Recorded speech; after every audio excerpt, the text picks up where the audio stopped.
വിശുദ്ധ ലൂക്കായുടെ സുവിശേഷം 7-ാം അധ്യായം 9-ാം വാക്യം. യേശു ഏറ്റുപറഞ്ഞ് ഇത് കേട്ട് അവനെ പറ്റി വിസ്മയിച്ചു. തന്നെ അനുഗമിച്ചിരുന്ന ജനക്കൂട്ടത്തിന് നേരെ തിരിഞ്ഞ് അവൻ പറഞ്ഞു, ഞാൻ നിങ്ങളോട് പറയുന്നു, ഇസ്രായേലിൽ പോലും ഇതുപോലുള്ള വിശ്വാസം കണ്ടിട്ടില്ല.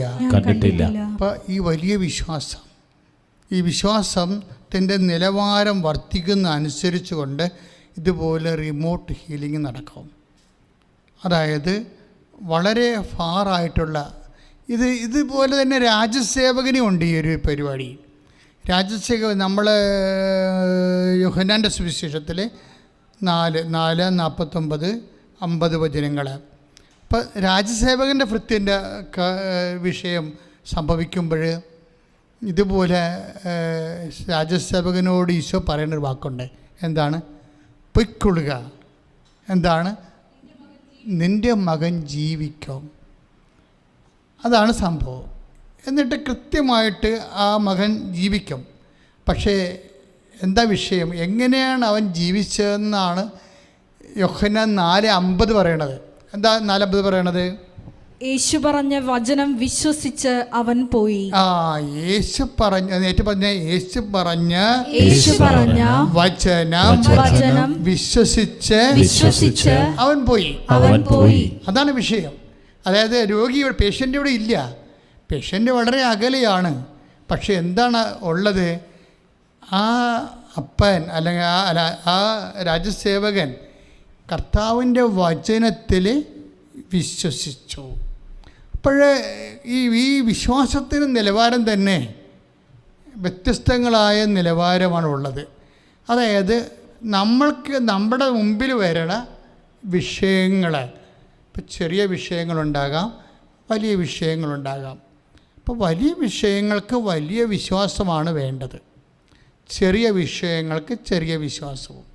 പക്ഷേ അതിനേക്കാൾ ഉപരി ഇപ്പോൾ ഈ മെലിൻഡയുടെ വിശ്വാസം വലിയ വിശ്വാസമാണ്. എന്താ പ്രശ്നം? ഈ ആണി രോഗം ബാധിച്ച മകൻ സ്പെയിനിലാണ്, അവർ പാലായിലും. അമ്മ എനിക്ക് നടക്കാൻ പറ്റില്ല, എനിക്ക് കാല് കുത്താൻ പറ്റണില്ല, എൻ്റെ നടപ്പ് തന്നെ വിലക്ഷണമായിക്കൊണ്ടിരിക്കണം എന്ന് പറയുമ്പോൾ അമ്മ എന്താ ചെയ്യണമെന്ന് അറിയാമോ? ആ സാക്ഷി നിങ്ങൾ ഒന്നുകൂടി കേൾക്കണം, നല്ല രസമാണ്. അവർ ഈ മകൻ്റെ കാലിൽ ആണിയുള്ള കാലിൻ്റെ പാദം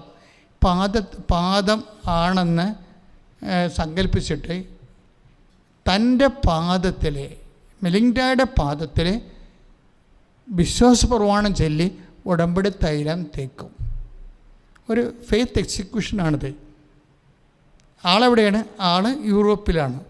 ആ യൂറോപ്പിലാകുന്ന ആളെ പാദം യേശുക്രിസ്തു വിശ്വാസത്തിൽ മനസ്സിൽ കാണും. വെറുതെ മനസ്സിൽ കാണുന്നതല്ല, അത് സങ്കല്പം എന്ന് പറയും. അങ്ങനെയല്ല, വിശ്വാസത്തിൽ മനസ്സിൽ കാണും. വിശ്വാസത്തിൽ മനസ്സിൽ കാണുമ്പോഴെന്ന് പറയും പൗലോസ് അപ്പോസ്തലൻ പറയും, നമ്മൾ വിദൂരസ്ഥരാകാം പക്ഷേ സമീപസ്ഥരാകും. വിശ്വാസത്തിൽ നമ്മൾ ക്രിസ്തുവിൽ സമീപസ്ഥരാണ്. അവിടെയാണ് അത് വർക്കൗട്ട് ചെയ്യുന്നത്. അങ്ങനെയാണ്. അതായത് ബൈബിളിൽ ഒരു വ്യക്തി രക്ഷപ്പെടാനുള്ള എല്ലാ വചന സൂത്രങ്ങളും ഉണ്ട്. പക്ഷെ അത് ഒക്കൾട്ടാണ്, എന്നുവെച്ചാൽ ഗൂഢവചനം. പറഞ്ഞോളൂ. എഫേസ്യൻസ് 2:13 എന്നാൽ ഒരിക്കൽ വിദൂരസ്ഥരായിരുന്ന നിങ്ങൾ ഇപ്പോൾ യേശുക്രിസ്തുവിൽ അവന്റെ രക്തം വഴി സമീപസ്ഥരായി. അപ്പം ഈ സ്ഥലത്തിൻ്റെ അകലങ്ങൾ മാറണത് ക്രിസ്തുവിലാണ്. സമയത്തിൻ്റെ അകലങ്ങൾ മാറണതും സ്ഥലത്തിൻ്റെ അകലങ്ങൾ മാറണതും ക്രിസ്തുവിലാണ്. ഇപ്പം കാനായിലെ കല്യാണ കുടുംബത്തിൽ സമയത്തിൻ്റെ അകലമാണ് ഉണ്ടായിരുന്നത്, സമയമാകാത്തൊരവസ്ഥയാണ് ഉണ്ടായിരുന്നത്. അവിടെ മധ്യസ്ഥ വഹിച്ചപ്പോൾ ആ ആകാത്ത സമയം അടുത്തു.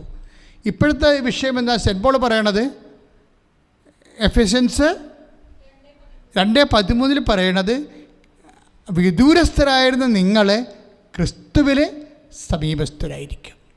അതായത് വിശ്വാസത്തിൽ നമ്മൾ സമീപസ്ഥമായിരിക്കും. അപ്പോൾ അവിടെ വിശ്വാസത്തിൻ്റെ ഇടയിൽ സ്പേസ് ഇല്ല. നമ്മൾ കമ്പ്യൂട്ടറൊക്കെ ചെയ്യുമ്പോൾ സ്പേസ് ഇട്ട് അടിക്കത്തില്ലേ, വിശ്വാസത്തിൽ സ്പേസ് ഇല്ല. ക്രിസ്തുവിൽ നമ്മൾ സമീപസ്ഥമാകും.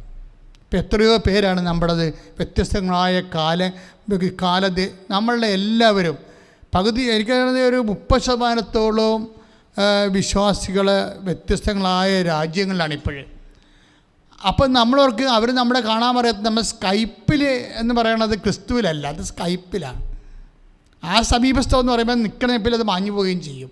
ഇപ്പോൾ സ്കൈപ്പിൽ കാണുന്നു, നിങ്ങൾ വീഡിയോ കോൾ നടത്തുന്നൊക്കെ പറയുന്നില്ലേ, അത് ആ നിൽക്കണപ്പോൾ അത് മാഞ്ഞു നെറ്റ് പോകുമ്പോൾ അത് പോവുകയും ചെയ്യും. അല്ലെങ്കിൽ നമുക്ക് വേണ്ടെന്ന് വെക്കും വെക്കും.